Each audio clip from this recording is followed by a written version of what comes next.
good. You put the naturally nail emblem Oh, here left on my there. thing over here. Need it. Oh, hi every. This is so cool. You do it the best. Yeah. Class act. All right. Good evening, everybody. Good evening. Dr. Kevin Jefferson here, podiatrist and foot surgeon located in Washington, D.C., aka the D.C. Foot Doctor. I'm here with my good friend, Angela Wigglesworth, Okay. certified master pedicurist. We're going to be talking about the relationship between the podiatrist and the pedicurist and other foot care providers, how important that is in the communities, because we know that there are times where there are people who can't get to a doctor all the time and need particular services. There's things that the pedicurist does that I don't do. There are things that I do that the pedicurist doesn't do. Yep. But we work in collaboration so that the people in our community will get the services that they need. Angela, go ahead and talk about yourself. Introduce yourself. So my name is Angela Wigglesworth. This is my 20th year as a manicurist, and I still can't believe that it's been 20 years, and it's been a great 20 years in this industry to see it change and develop, and to have this opportunity to have a conversation like this. Is almost taboo in our industry, Right. Because one of the biggest struggles we have is connecting with a podiatrist, because I think for so long the nail industry was the cause of a lot of people coming to you all. It's like, nah, we don't want anything to do with you guys. But now that we have educated people like myself, it makes a huge difference in the relationship that people can generate. So thank you for having me here. My salon is called Naturally Nailed. It's in Upper Marlboro, Maryland, and everyone there is advanced trained. I have 3 manicurists on staff, including myself. I'm very proud about that. And we're all certified master pedicurists. The most junior person has 3 years in the industry. So we've all seen some things, and everyone who works for me goes through my training so that they're able to do things the way I could do them. Like people who come in, you could pick a person based on what works for you. Personality wise, because skill wise, we're all excellent. Right. Yeah. Excellent. Yeah. So folks, this is not a lecture. It's not a lecture series. This is a give and take between myself and Angela, and we're going to be taking questions from you, the audience. Yeah. We got you right up here on the big screen, and there's some names I see Yvonne Braithwaite. She's a podologist down in the Caribbean. Oh. Once you put in the chat, Yvonne, what island you're on. Yes, let everybody know. visit. Yes, there we go. So for those of you who chime in, let us know where you're from, and if you are in the foot care industry, let us know what you do, whether you're a podiatrist, pedicure, CMP, like Angela, podologist like Yvonne, and let us know where on God's green earth you're joining us from, so we can just have fun. This is just an open discussion. Kansas City. Right. Good barbecue. So yeah, right. So we just out here like I used to say back in the day, just shooting the gip. Right. This is just, we're all family here. There's nothing that's off the table. So again, we put out a special calling out for those in the foot care industry, for the pedicurists and the CMPs and the podologists to join us, so we can talk about, again, this dynamic between the podiatrist on the medicine side and what you guys do on your side, and what we can do to further those relationships. Then talk about how you can go and find a podiatrist in your community, and then how podiatrists can find you, and how you can work together, because we're not competitors, right? No, not at all. All right. It's partnership. All right. It's all about partnership. Because people would tell me, well, Dr. Jefferson, every time I go to the salon, there's the place is always packed. They're stealing potential patients from you. And I'm like, actually, they're not. All right. Because what I do as a physician, as a licensed physician here in DC, and I have a license in Maryland, and my colleagues around the country and around the world, we're physicians, we're doctors. So there's things that we can do. There are procedures that we do. There's medicines we prescribe, just like you go to any other doctor. There's surgery that we do, and all kind of stuff that we do that my friend like Angela is not trained for. However, what she does is as equally as important to the members of my community. I send patients to her, because often patients that see me every 2 or 3 months because that's what their insurance covers every 2 or 3 Mhm. months for certain types, several levels of care, where it comes to toenails, corns, calluses, things like that. Mhm. But she can see them in between. Yes. And when she sees a new client who comes in with what I call jacked up foot syndrome, she's like, "Hey, you need to go to my boy Jeff up on Georgia Ave. Indeed. All right, I got a cat for you up there that you need to get all that squared away." And we're going to talk about what pedicurists need to do to recognize certain situations and what you need to do to protect yourself and to protect your business. All right, so we're going to continue to talk. Please shoot questions. You can ask us questions about anything. Again, it's open table. We're going to reserve our answers to questions to those that are in the industry. But if we don't get to your question, it's not because we don't want to answer it, because these questions fly by quickly. Yeah. Look how many people we have in the chat already, and it's just Oakland. Right. We got Tony Trinidad. Charles, aka 0608 to you, sis. I see you, Tony. All right, who else we got in here? Arkansas, that's where my family. Okay, from. We got a nurse midwife in NYC. The UK, hello from over the pond. Yvette in NYC. Which hospital do you work in? Nurse midwife. Are you associated with a hospital? Brazil, we in it. Yo, they love me in Brazil. Do they? I got so many followers from First Brazil. of all, let me just talk about some of the videos that come from Brazil on my feed. I'm never ready for it. Never ready for it. Manicure should have a referral to manicure should have a referral podiatrist to refer customers to when they see a need. Absolutely. All right. Thank you. Thank you, Tony, from South Carolina. I'm gonna let Angela start with that part. Go ahead. So for me, it's important in doing the research, because, and let me know if I'm speaking out of turn, being as that I'm in the podiatry office. All podiatrists, just like nail techs, are not created equal. And I have seen clients who come in from podiatrists who have given them really bad advice, which is why I research and I vet my podiatrist before making referrals out. But I think it's very important that podiatrists and manicurists, that they do partner up for that very reason. As you said, there's a time, you can only come for so many visits because of the way the insurance is set up. And so my job in between is to make sure that those toenails are trimmed properly, because a lot of people do damage to themselves by not properly trimming their toenails. To make sure that if that toenail is thick, I am trained to reduce a thick toenail. So to keep the toenail nice and low so that it doesn't cause them injury in their shoes, so that the toenail is not growing over the toes. To check out the skin, I'm the person who will send people to podiatrists and dermatologists depending on what's going on with their skin. Like if I notice there's a mole on your foot that wasn't here before, you need to go to a dermatologist.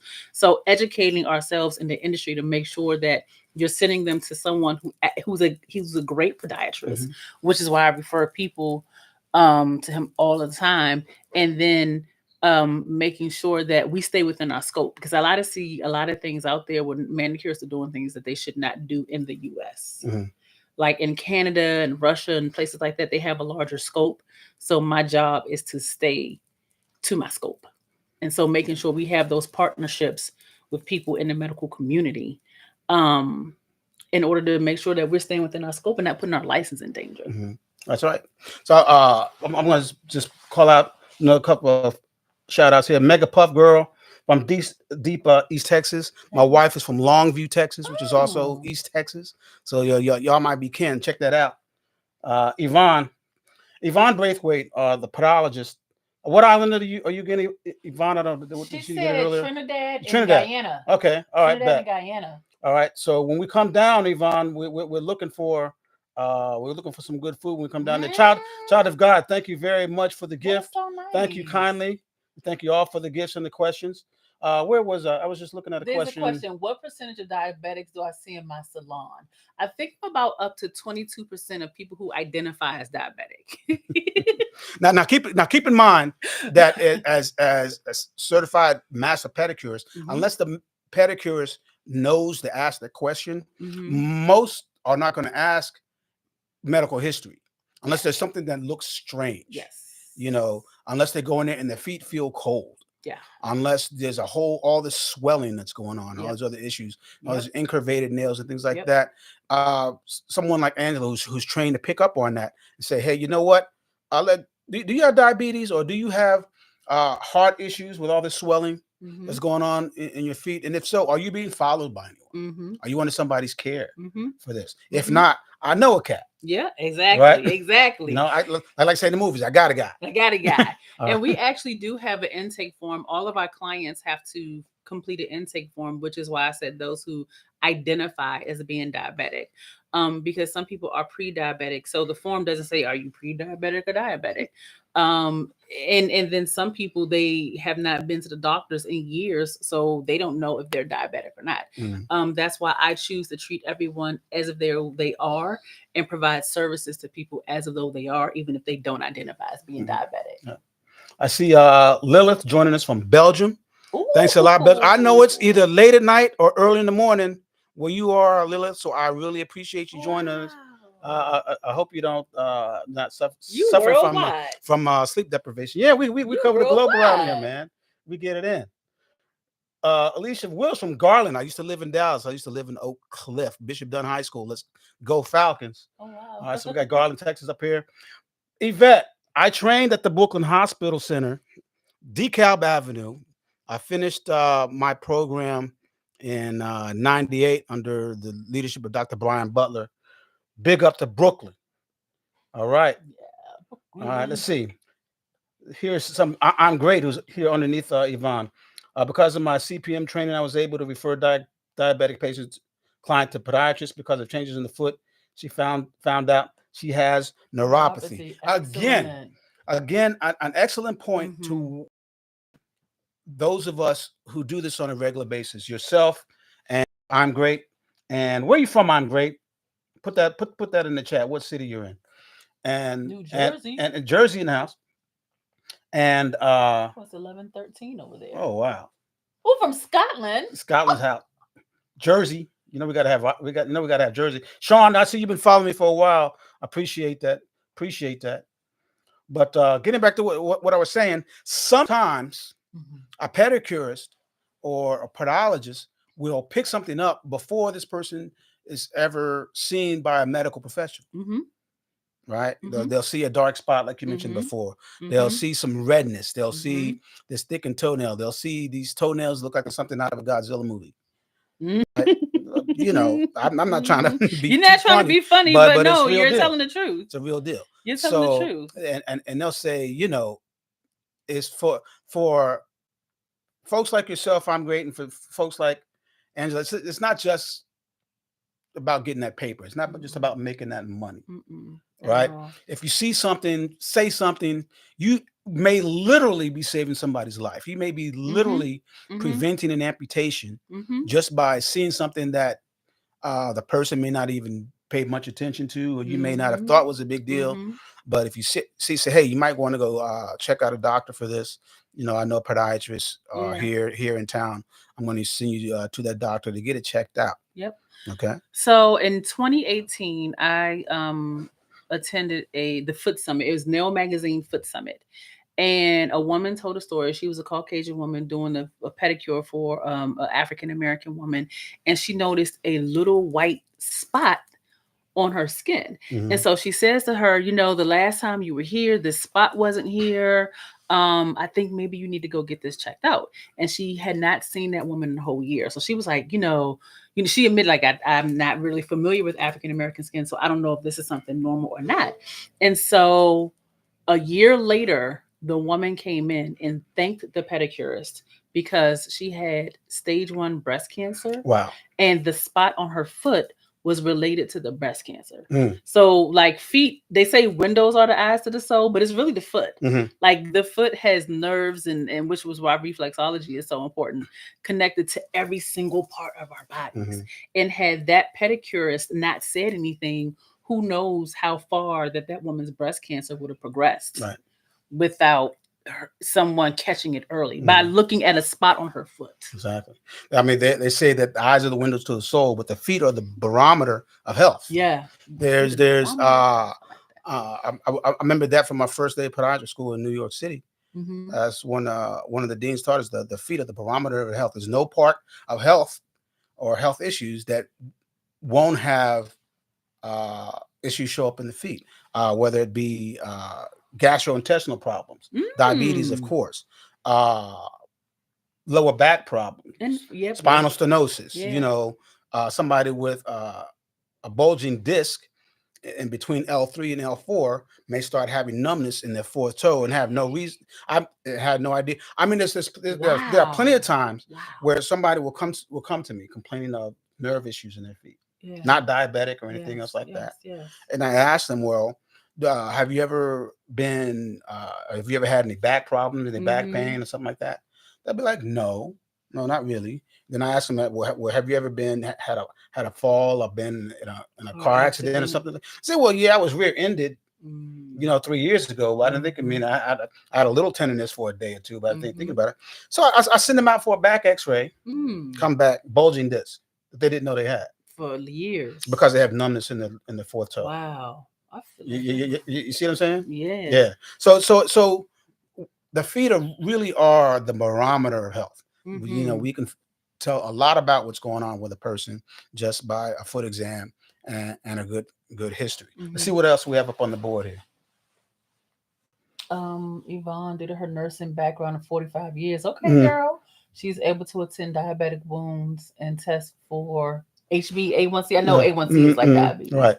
Now, Yvonne and I have been following each other for some time on Instagram, and I've invited Yvonne to come join the podcast. Hopefully soon, Yvonne. Yes, soon. So we could talk about what a podiatrist is, and because you do diabetic wounds down there in the Caribbean, not just the basic nail care and stuff like that. And there's not a lot of podiatrists in the Caribbean, and there's not a lot of podiatrists in other countries around the world for that matter. But I'm looking for chiropodists in Canada, but chiropodists and another place. Do surgeries, right? Exactly. Okay. But there are some that train here in the States and then they go back home. Okay. Right, and in some places they're able to do that. Okay. I had classmates that were from Canada, oh, and classmates from other parts of the world who've gone back home. Very cool. Right, so that happens. Let's see what else we got here. I do have a question from my from Instagram. Okay, go ahead. I would be here. What are recommendations? What are recommendations for what to specifically look for in a good podiatrist? Okay, all right. So when you look for a good podiatrist, and any physician for that matter, you want to try to develop a referral base. If you're new to a city, you don't know anybody there, you can't ask anybody, hey, I'm looking for a good podiatrist. Hey, I'm looking for a good dermatologist. You just have to let your fingers do the walking a little bit. The internet is a good start. It's not a complete start. You see a lot of reviews online, whether it be Reddit or Google or in WebMD and all those different places. You look at those, it's a good start. They're not the end all, because not all of that is very accurate. If somebody couldn't get an appointment on a certain day, they'll get mad. They'll get ticked off at you, and then they'll review bomb you. Right? I got review bombs for people I've never even met. Right. So that's part of the thing you got to deal with. But ask around and then pick up the phone.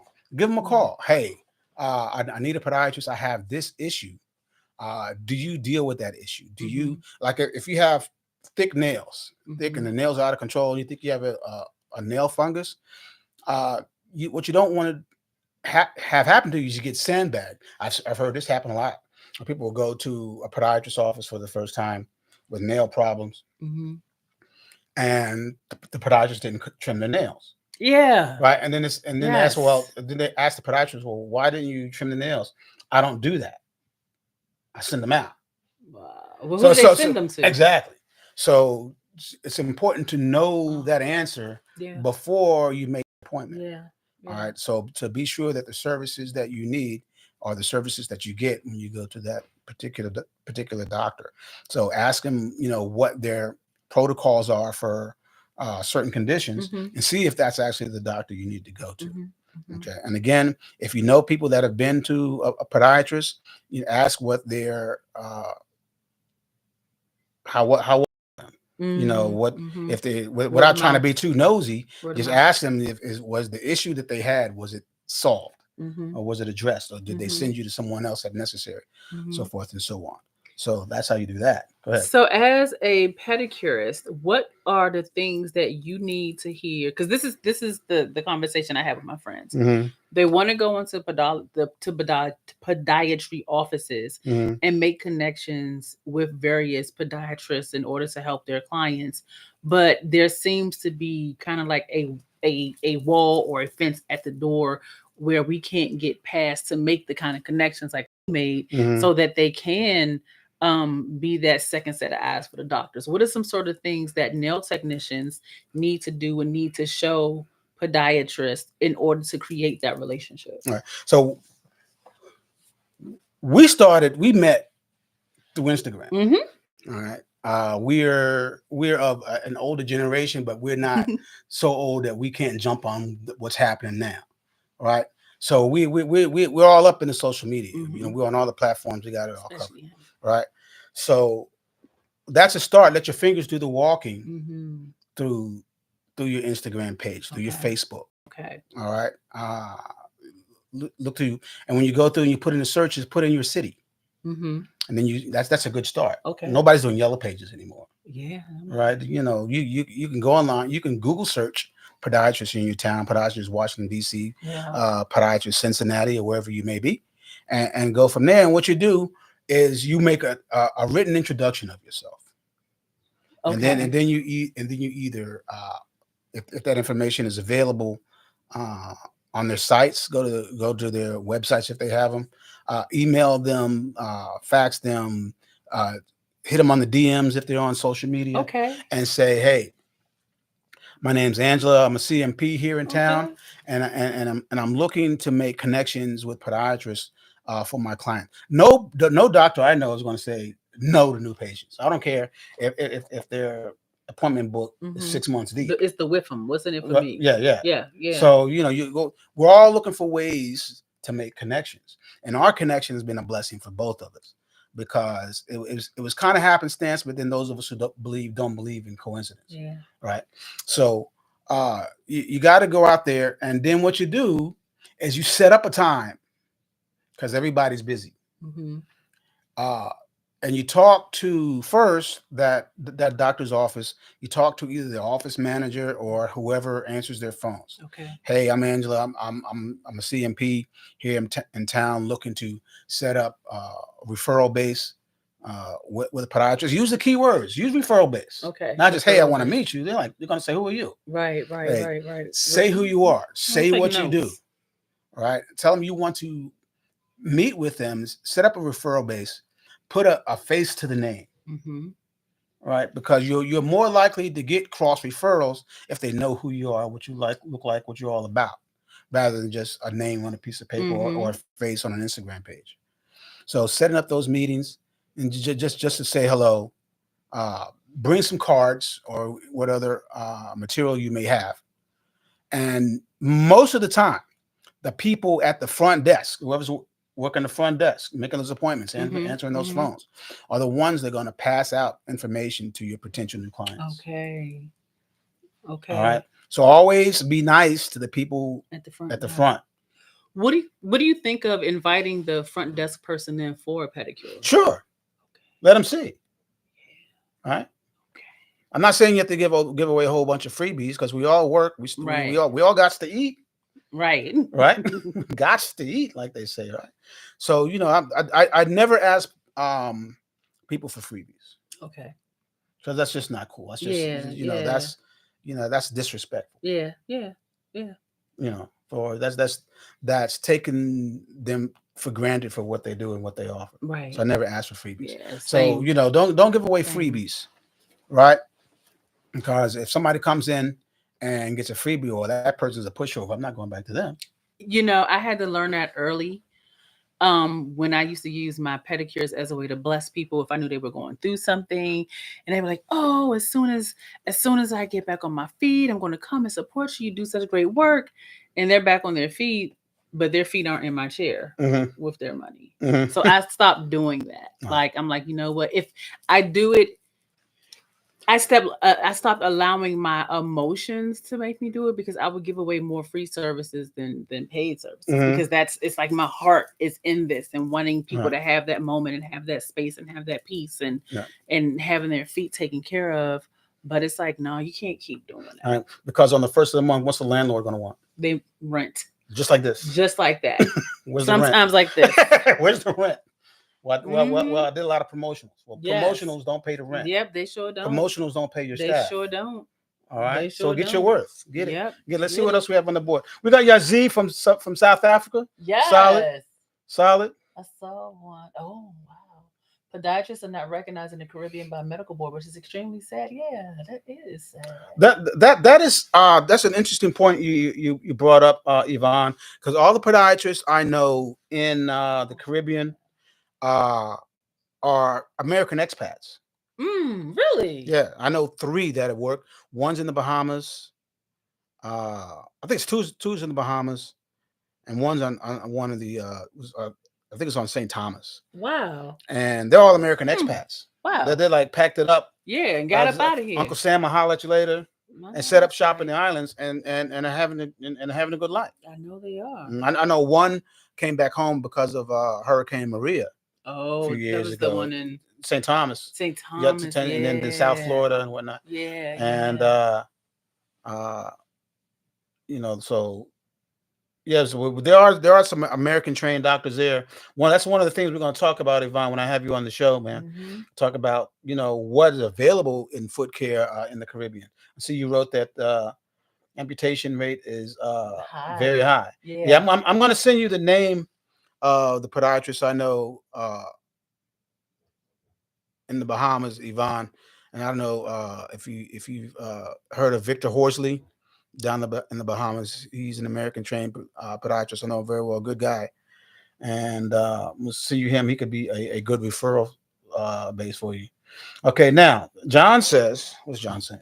John Spina, what's he saying? Nail techs can screen for dry skin and peels. If they feel that the skin is very dry or thick, they can refer clients as needed.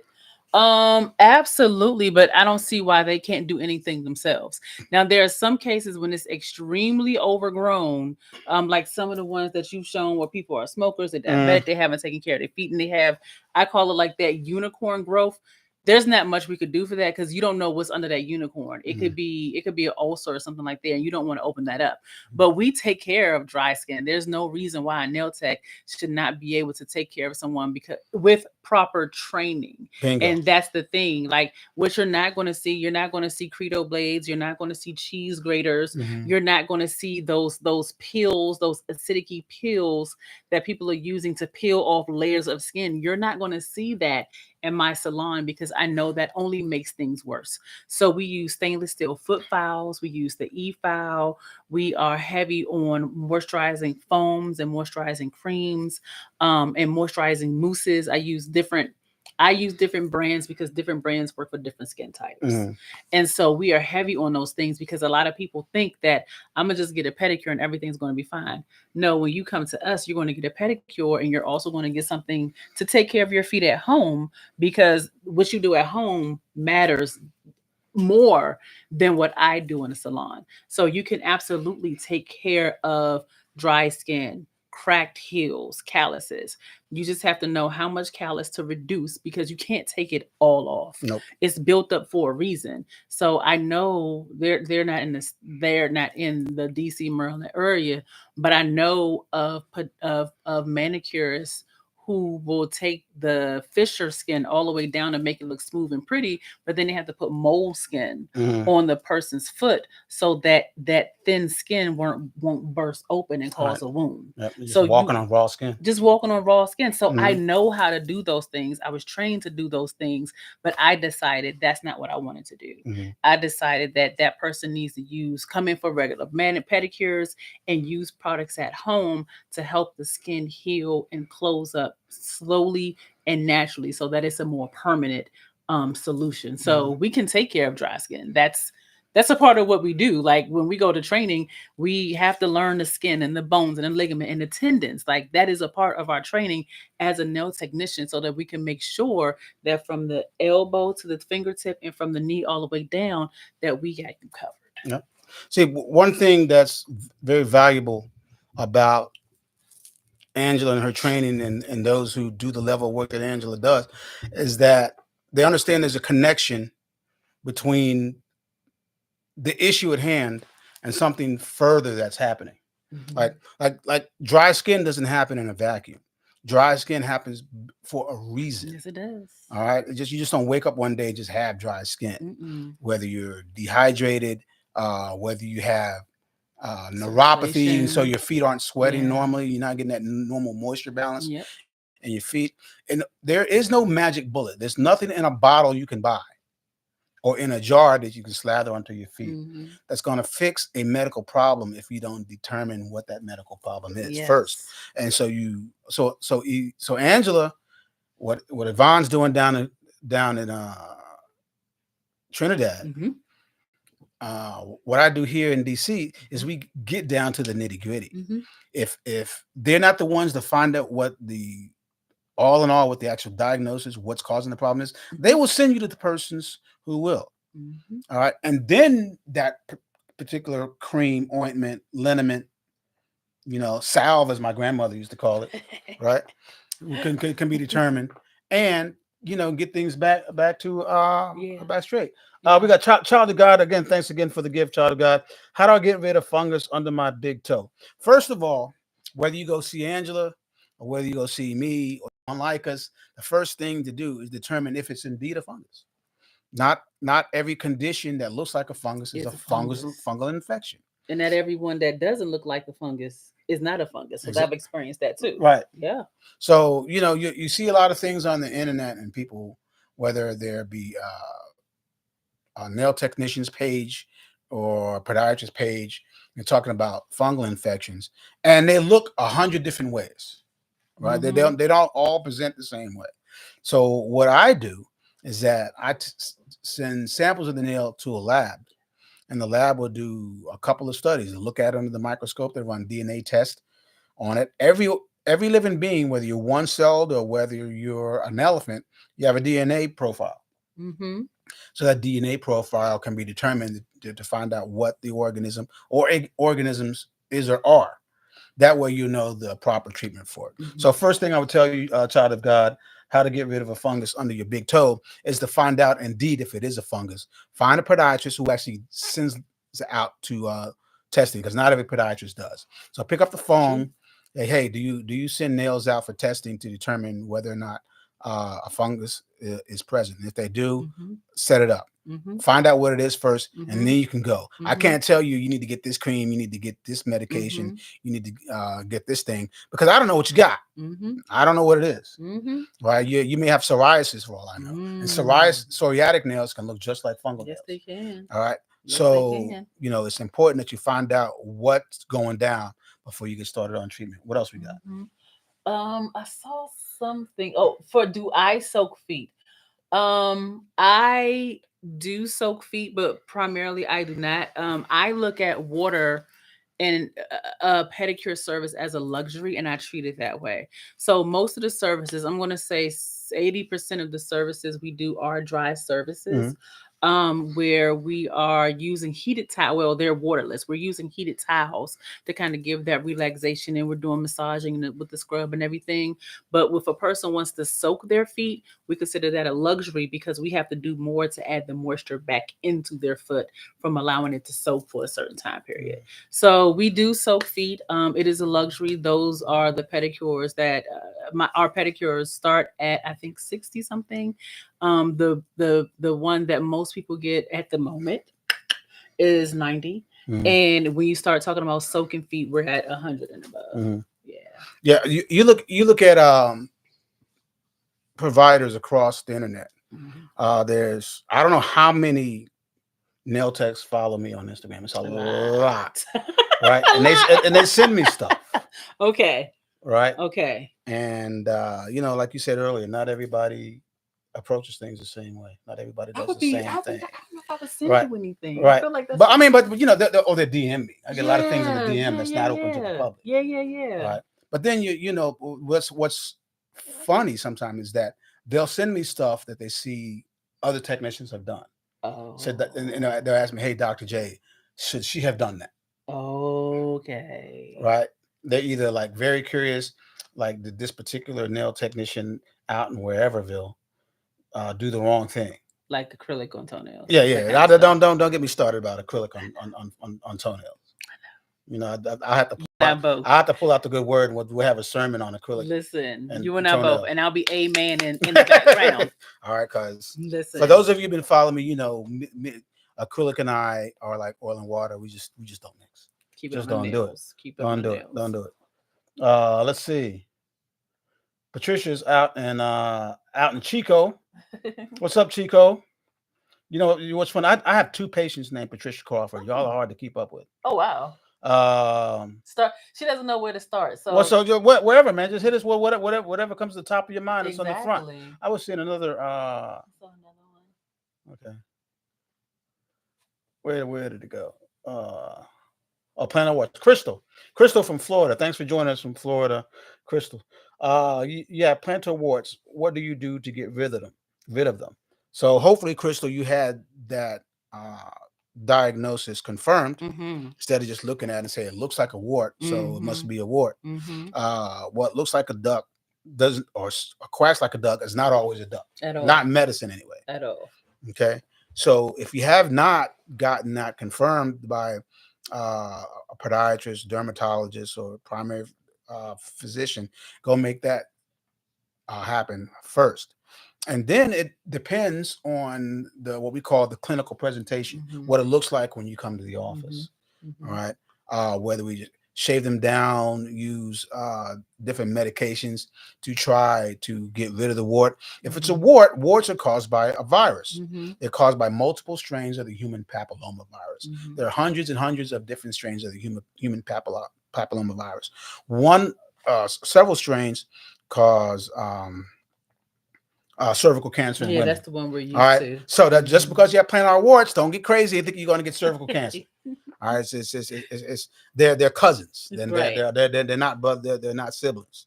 All these different strains. Yeah. Okay. Yeah. So different strains of the human papillomavirus cause warts of the skin in human beings. So 1, get it checked out, get it confirmed. 2, it depends again the size of it, how many you have.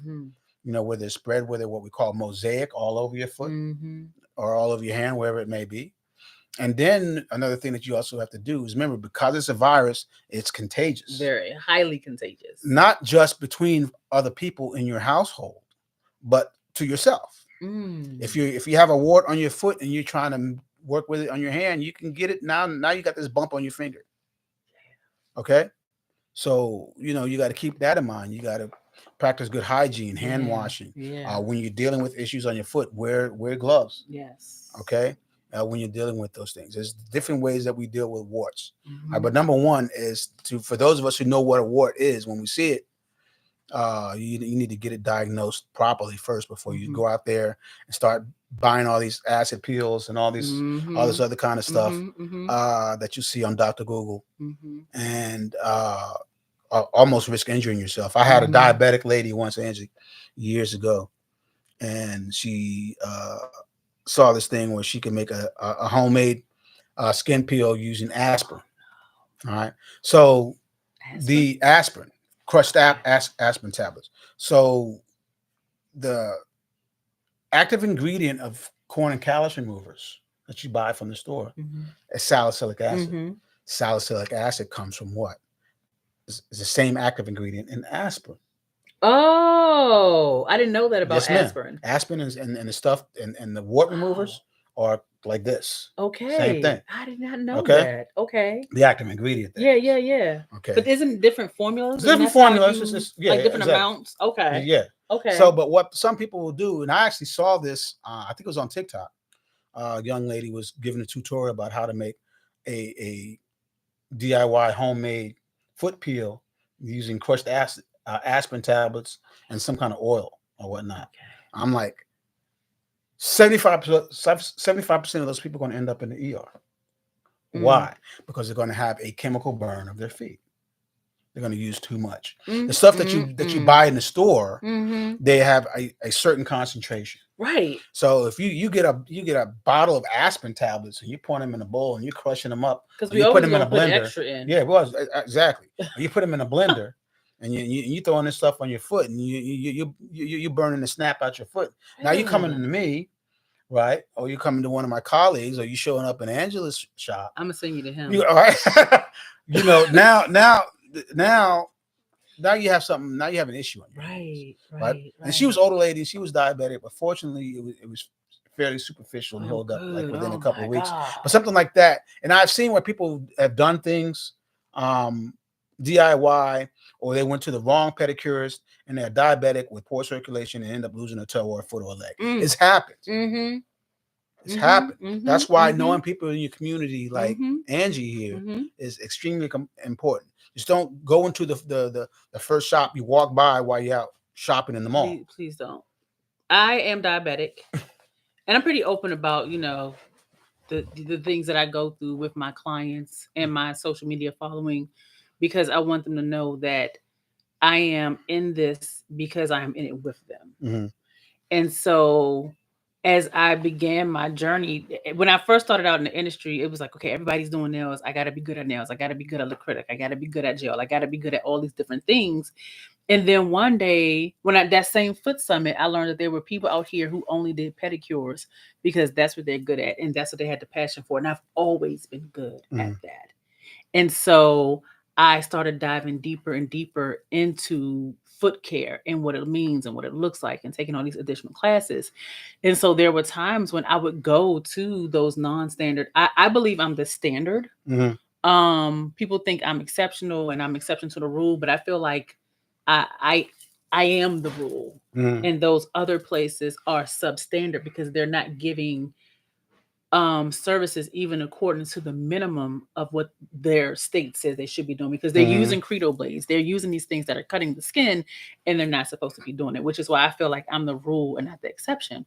But there would be times when I was in a crunch and I would need my feet done, and I didn't know many people like me to do feet. And I'm like, I'm going to go. I'm just going to ignore the things that I see because I really need my feet done. I need them to look great for this and this and this. And I would go, and my feet would be dangling above the water. And I'd be like, I can't do it. Can't do it because just one pedicure at the wrong place literally can kill me. Right.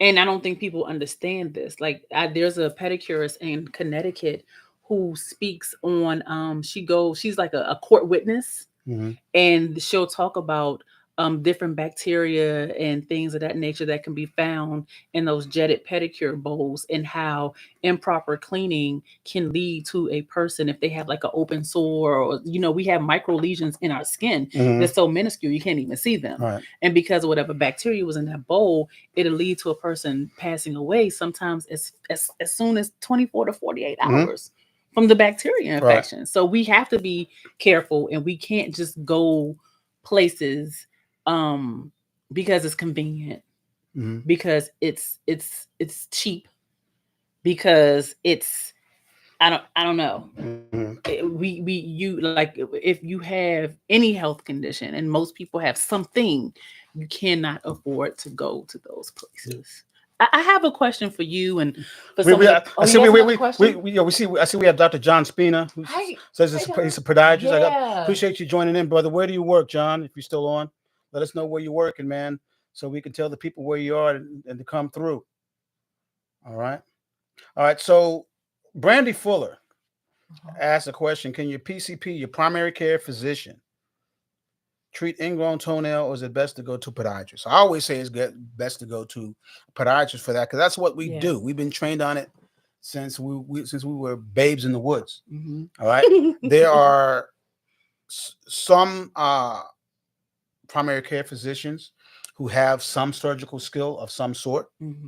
But 99% of PCPs, primary care physicians, when you go to them with an issue of an ingrown toenail, a lot of them will if it looks infected, they'll give you a prescription for an antibiotic, and then they'll refer you to a podiatrist. My thing is to go to the podiatrist first, but if you're using health insurance, most insurances these days, not like back in the old days, but you don't need a referral like great. back in the day, which was a Yeah, you pain in need the one for neck. You everything. need a referral for everything. Yes, But that's generally not the case. That's good. If you end up going to an ER or if you go to an urgent care center, they're gonna punch you anyway. What do you mean? They're not gonna do the procedure. Oh, They're gonna say, "Hey, here's a prescription for your yeah, pain, for yes, your infection. they can't do Go all see this that. podiatrist down the street." Yeah. They're not, don't sit in an emergency room. I'm not, nothing knocking in emergency rooms. Good people down there. Some of my good friends and colleagues are ER docs. Yeah. But ingrown toenail for them is going to be kind of low on the totem pole. Yeah. Right. Yeah, Especially in this town where where we're getting gunshots and stabbings and car accidents and everything like that. You're going to wait a minute. You're going to wait a minute. All right. So definitely see a podiatrist for that. Do you apply the toenail brace for ingrown toenails? I do. Mm-hmm. I use a product called Onifix, and I've had great success with people who probably would have come in for a PNA, partial nail evolution, who no longer had to because of the Onifix brace. Right. It's been really successful for me. But I have clients who've had the brace, and that pain from that inverted nail was so intense that they still had to get a PNA and then just use the Onifix to help that toenail grow back out into shape. Exactly. Yeah. So what was I looking at? Okay, Linda Pro 1 asked about the Lapiplasty bunion removal procedure. Is this the best option to remove them? All right, so Linda, great question. The Lapiplasty, if you're familiar, it's kind of a new technique on an old procedure called the Lapidus bunionectomy. It's using some different other tools to help with the alignment of the saw and everything else like that. And no, the Lapiplasty is a great procedure. It is not the procedure for every bunion. That the Lapidus procedure, therefore the Lapiplasty, are reserved for those bunions that are really way out there, a lot of deformity, right? Where it looks like where it looks like the bunion is basically trying to escape your foot, right? Yes. The foot is over here and the bunion is trying over there. I have clients like that. So we'll see those. Those are good candidates for the Lapidus or the Lapiplasty.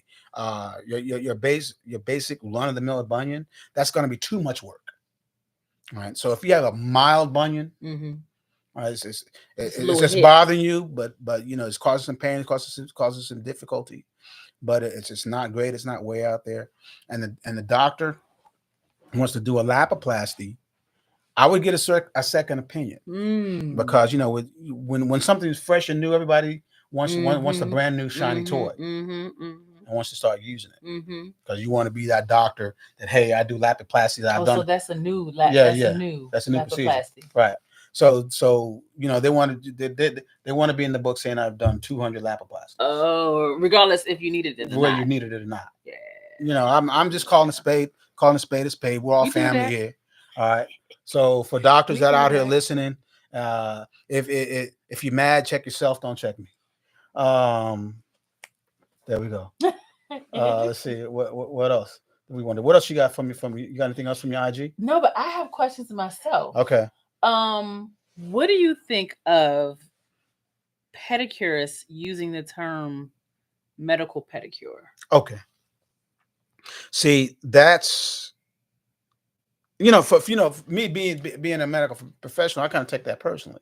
Okay. Right? Yes. But see, here's the thing. Yes. There is no standard for the word medical. Right? See, now I feel like I need to Google medical. There's like you can go or health or spa. Right? Those are interchangeable terms. Medical health and spa? Right. Or wellness. Okay. How many wellness centers have you been by? Yeah. And there's no doctor in there. Yeah. Right? So you have to take things with a grain of salt. Again, you ask who's in the building providing the service. That's right. What is their training? What do they do? Yeah. Okay. Well, wellness has become so much of a catchphrase. It's trending. Nobody really knows what it means. Right. Is it body, mind, spirit? When we think of wellness, we think of all three pillars, right? Right. Right. But what is it? What is a wellness center really? You know, when you think about it. So when we talk about medical, it's the same thing. So for those who consider themselves a medical pedicurist, Mm-hmm. what is your training? What makes you different from the pedicurist on the opposite end of the mall, Mm-hmm. or the mall down the street, Mm-hmm. Mm-hmm. or the strip mall next to the chicken shack? Mm-hmm. Chicken. What, Mm-hmm. what, what, what makes you different Right, right, right. from the nail salon is between the chicken shack and the laundromat? Trixie nails, Right? star nails. Right. Right. What makes you different from them? Right. And if you are different, if you have that higher level of training Mm-hmm. to recognize health conditions and how they've contributed to your client's nail issue, Mm-hmm. that's what you need to put out there. Mm-hmm. Don't say, well, medical pedicure was a hot term. It's trending. Like pre-COVID. Yeah. Medical pedicure was everywhere, or Yeah. Medicure, yeah. as they called it. It's Even trending. podiatrists were using the word Really? Medicure. Oh, Right? wow. Nobody really knows what Sam Helen means, right? But you know, it sounds good. Right? It sounds good. So if you have a different level of training as either a CMP or they have a ANT, Podiatry, right? other things, yeah. A whole lot of things after the comma on your name, Mm-hmm. right? Mm-hmm. Let people know what that means. Mm-hmm. Right?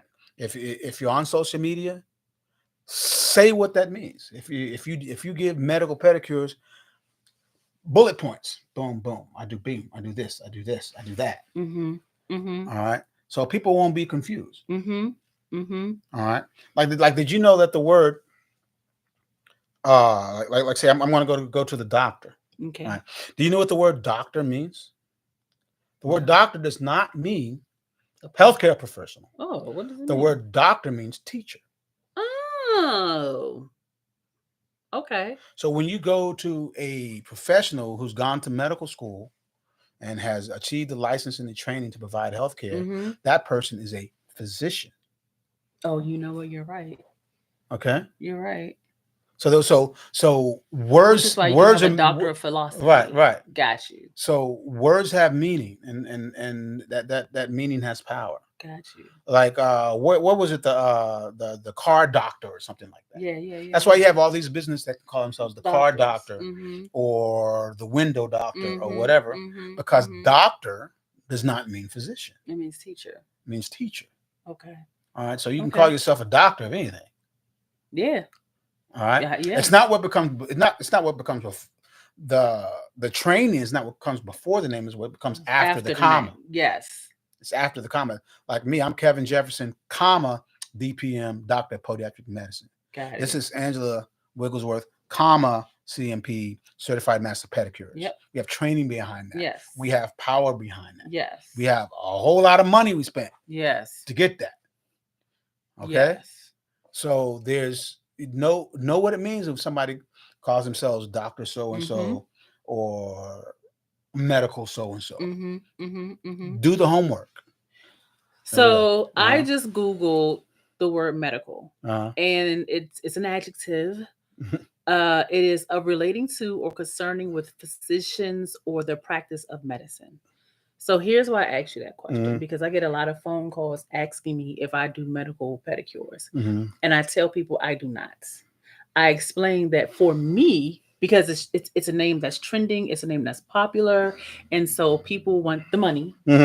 And whether they have the training or not, they're going to say they perform these medical pedicures because they know that it's going to bring in a certain group of people. And if you don't have the education to train those people, then you don't need to do that. But that's a whole nother soapbox.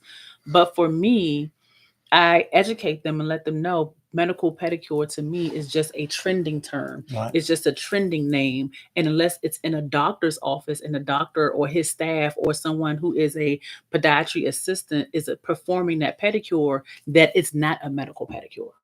That is just a name that people are using to sell a service. But I do inform them that I am a master pedicurist, that I have the training to take care of people who are immunocompromised, who are oncology compromised, who are, and immunocompromised means somebody that's pregnant. You can't do certain things on pregnant women or pregnant people because you can cause them to go into premature labor. Like, that's what makes me an advanced trained pedicurist versus other people and other pedicures. So I will not use that term medical pedicures. My pedicures are called restored because I'm helping you restore the condition of your foot. So you'll see that in my pedicure. And if you go on my website, you'll see the way that I write things up is in such a way that you won't see medical, you won't see wellness, you won't see those things. I may say something like maybe to help you restore the health of your nail, and the health of your foot, but I won't use medical because I'm not a doctor. And in some states, you can't even call yourself a certified master pedicurist. They'll make you take it off your wall, the license off your wall, and they'll make you take that off of any advertisement because in order for something to be certified, then there has to be some sort of licensure board connected to a larger authority to make sure that there's certain standards that were followed. This program is out of Canada, where they actually get to do more things and they have a larger scope than we do here. I just went for the education. So it's on paper, but nobody in the state of Maryland has checked out my credentials to say, oh, she's certified, because it's just a title. And I know people could possibly be using that title who never had the training. So I don't use medical pedicures. I'll use restored pedicures. And then I have different little names to, for me, it's all about the experience in the pedicure and what are the results that you want. But I am not a fan of that term. I think it's very, very misleading and potentially damaging to people who actually need to see medical doctors. Like, you won't even see me on my website say that I treat fungal issues because that's out of my scope. And if the state of Maryland sees that, now my licensing is in danger because I'm advertising that I treat funguses. Will I treat a nail that looks unhealthy? Yes. Will I treat someone that says they have lab results that say they have a fungus and they're not getting any treatment? No. So that's I'm glad you brought that up, because one of the things for all of the nail technicians and the pedicurists and the manicurists out there, it is very important that you protect yourself and your business. What you never want to be accused of is practicing medicine without a license. Listen. All right. So if somebody comes to you, say, "Hey, I have this fungal nail problem. Can you straighten it out?"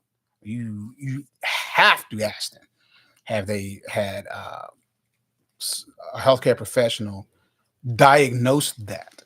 Not take a look, diagnose that. And if so, are you under treatment for it?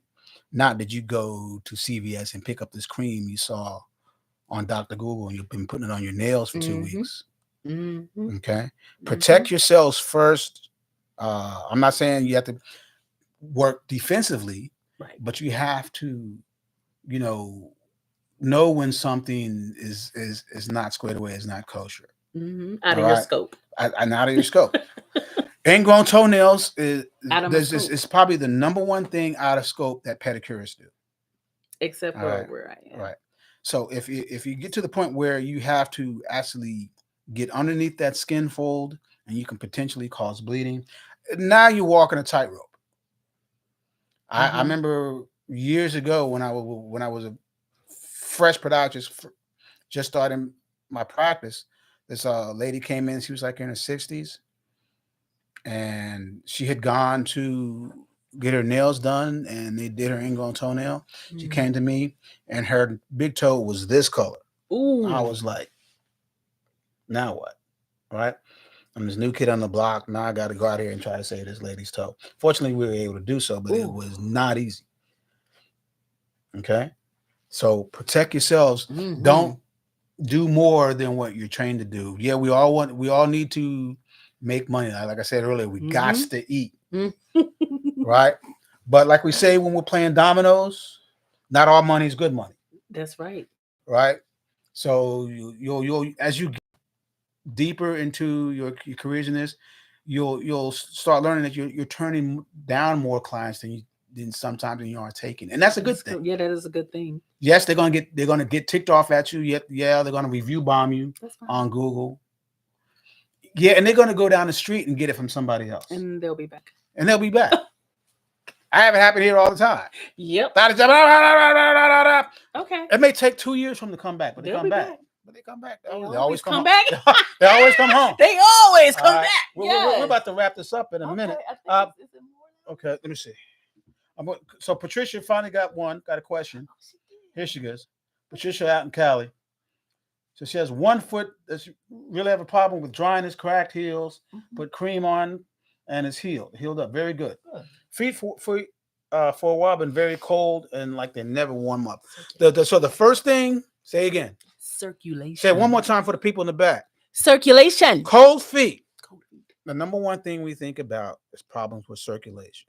Not just in the wintertime, but especially if it's year round. So what you need to do, Patricia, is definitely you need to see a podiatrist, see your primary care physician, someone who's not going to just put hands on your feet and say, your feet are fine. You need to get a circulation test, right? Because a lot of time you go to the doctor's office and everything's cool. It doesn't seem to be problematic. And you go home and it starts back up again, right?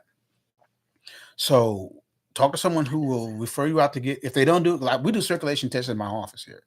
But if they don't do it there, get that done. Because cold, you're not going to wake up one day and your feet are going to be fine. Cold feet can be a problem. All right. So definitely get a circulation test just to make sure everything is cool. Let me see if we miss anything else. This is always so fun. Let's see. The word medical on the front of a pedicure implies that insurance will pay for it. Yeah. Don't mislead clients. Because someone called me the other day and asked me, for some reason, my website gave them the impression that I was a medical doctor. And I don't know where they got that from because I'm really careful about that. And they were like, well, I'm considering you and 2 other podiatrists. I'm not a podiatrist. I'm a nail salon, because her question was, do I take insurance? I don't, because I'm a nail salon. Yeah. All right. I like that. I see a fellow PV Panther up there, Prairie A&M. You PV, let me know what year you came through, cuz. All right now. I'm class of 90, my wife and I. Oh, and Gigabyte, I am not a ma'am. My name is Angela. I'm not that old. If you're from the South, everybody's a ma'am. Everybody's a ma'am. Listen, ma'am junior. All right, I don't see any particular questions. Hey, we've had a good turnout. We got 63 people an hour later. So things are going up. One brown girl. Hey, thank you all very much for joining us. It's been a lot of fun. Yes, it has. All right, we will be doing this again. We'll be giving different talks about different things. We'll be more focused on certain topics as we go through the year.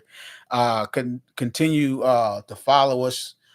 You guys know how to get in touch with me. My contact information is always in the description of my videos. How to get in touch with Angela and check out her Instagram and all the other kind of good stuff will also be in the description of this video, which will be posted later this evening. He's funny. So Angela, we're kindred spirits, if you will. I think so. Right? It's not just because we're both in this, but you got to have a heart for this. You got to have a heart for your people when you're doing this stuff. You do. Because we've seen too much. We've seen too much. Yeah. All right. So those of us who do this, we're taking this opportunity to talk to our other colleagues that are doing this stuff, not just here in the States, but around the world. Yvonne, get at me. We got to go ahead. We got to do this program so people can know what's going down in the Caribbean, sis. Looking forward to you. John Spina, get at me, man. I need to talk to you. You made me worldwide. Yeah, worldwide, man. Now I have friends in South Africa, Scotland. Did we see Belgium? Belgium. We had it all, man. Yes. South Carolina, worldwide. Ben Nancy, thank you. Happy Thanksgiving. Whether you observe Thanksgiving or not, have a great week next week. Thanks again, folks. We will be doing this again. Those of you who gave gifts and super chats and things like that, we appreciate that very kindly. And like we always say, folks, take care of your feet. Angie, what you got? My foot. Take care of it. All right, folks. See you next go. Bye. This is great. and pick your pedicurist wisely. Wisely. There we go. Thank That was you. cool. Oh my God. This is so cool. There we go.